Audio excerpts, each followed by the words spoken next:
Hello everyone, आज हम बात कर रहे हैं class 10th mathematics arithmetic progressions की। Question number 15। Let us see what question 15 is about.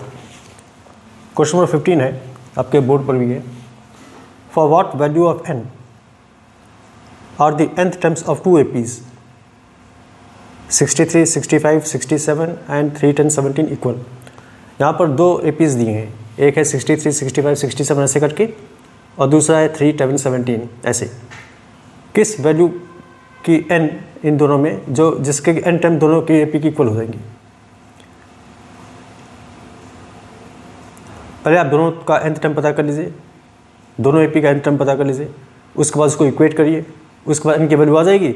उस पर्टिकुलर वैल्यू पर दोनों एपीज इक्वल होंगी। ठीक करते हैं, मालूम पड़ेगा आपको।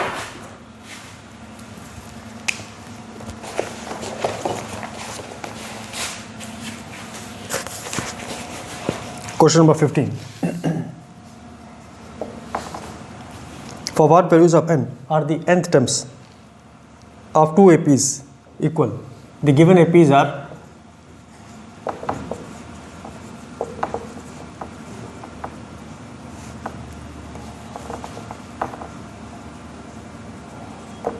पहला AP क्या है?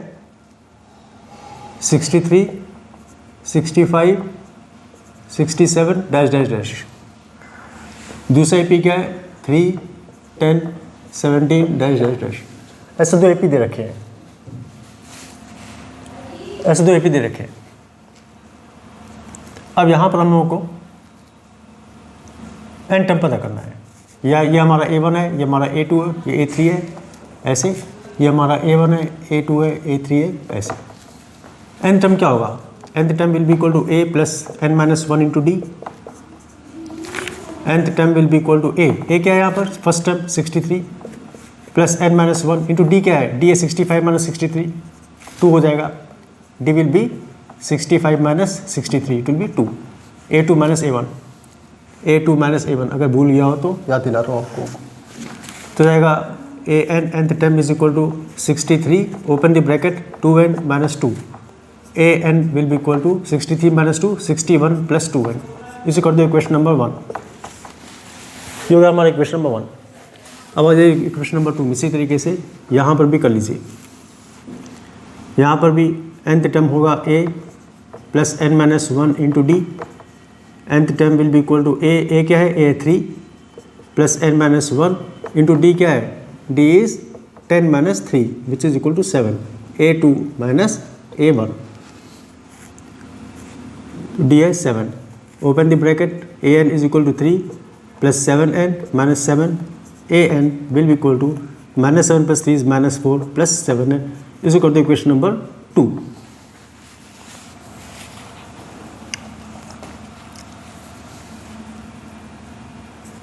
Equating 1 and 2 we have, अब कर दीजिए an is equal to 61 plus 2n, और दूसरा an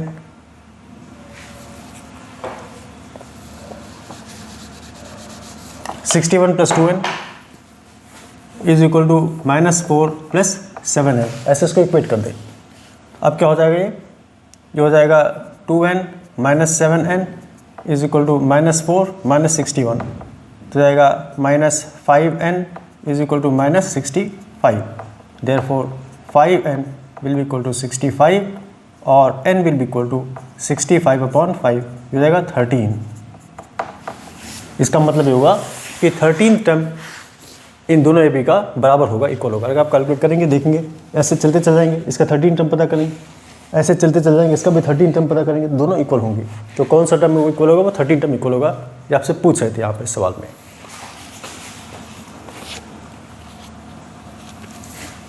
Hence, the 13th term of both the APs will be equal। इसको आप वेरीफाई करके देख भी सकते हैं, 13 टर्म दोनों का इक्वल होगा। देखते हैं अगला क्वेश्चन क्या है।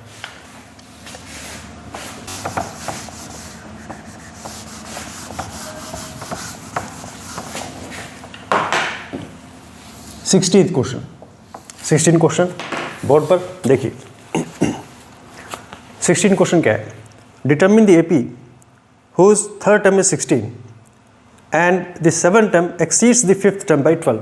यहाँ पे एक कंडीशन पुट की इन्होंने, ऐसे सवाल आपने पहले कुछ कर रखे, इसमें एक एक्स्ट्रा कंडीशन दे रखी है, वो है कि पहले सबसे आप एक डिटरमिन द एपी, एक एपी बताइए whose third term is 16, third term दे रखा है, एंड द सेवन टर्म भी पता कर लीजिए, exceeds the fifth term by 12, A7 minus A5 is equal to 12, उसको इक्वेट करिए, डी की वैल्यू पता करिए, उसके बाद उसकी सहायता से ए पता करिए और फिर हमें मिल जाएगा।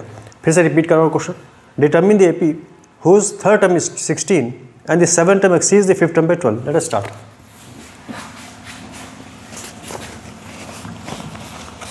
Determine the AP whose third term is 16, given third term is 16. This means nth term is equal to a plus n minus 1 into d. Third term क्या है? Third term is okay. We'll do like this.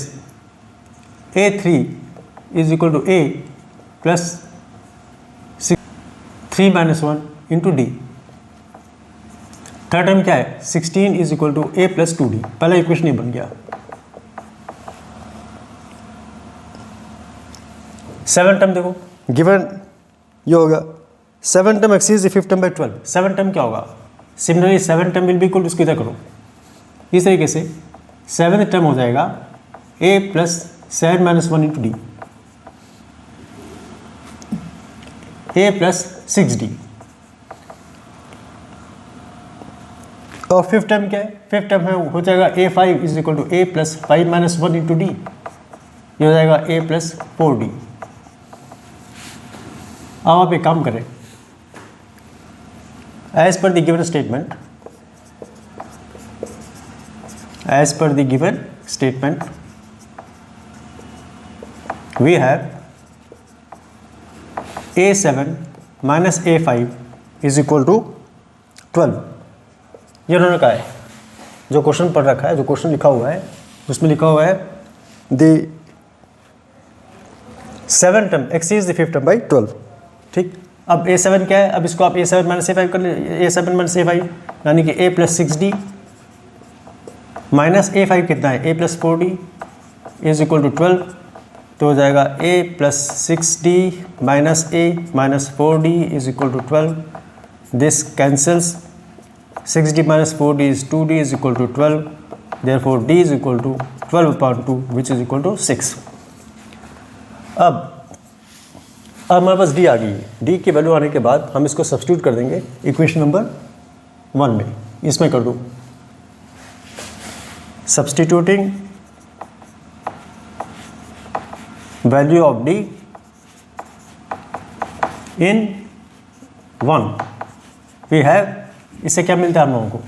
इससे मिलता है 16 is equal to a plus 2d, 16 is equal to a plus 2 into 6, 16 is equal to a plus 12, therefore a plus 12 is equal to 16, therefore a is equal to 16 minus 12 which is equal to 4।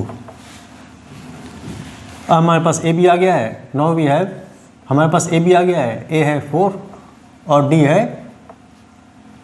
है 6, hence the given AP is, hence the given AP is, इन्होंने कहा था determine the AP कहा था, तो given AP is first term 4, second term will be 4 plus 6 10, 10 plus 6 16, 16 plus 6 22 and so on. So determine the AP whose third term and fifth term, फला number का जो भी था आपने उसको देख लिया कैसे करना है, and now we have got the answer, hence the given AP is this, that's it. Question हम करेंगे अगले क्लास में। बस कहने का मतलब ये है कि जो भी क्वेश्चन आए जैसे आए आप इसको करना शुरू कर दें, you will get the answer. बस कोई डाउट्स आए कुछ आए तो आप कमेंट सेक्शन में पूछ सकते हैं, और इसी के साथ हम नेक्स्ट क्वेश्चन नेक्स्ट क्लास में करेंगे। Thank you.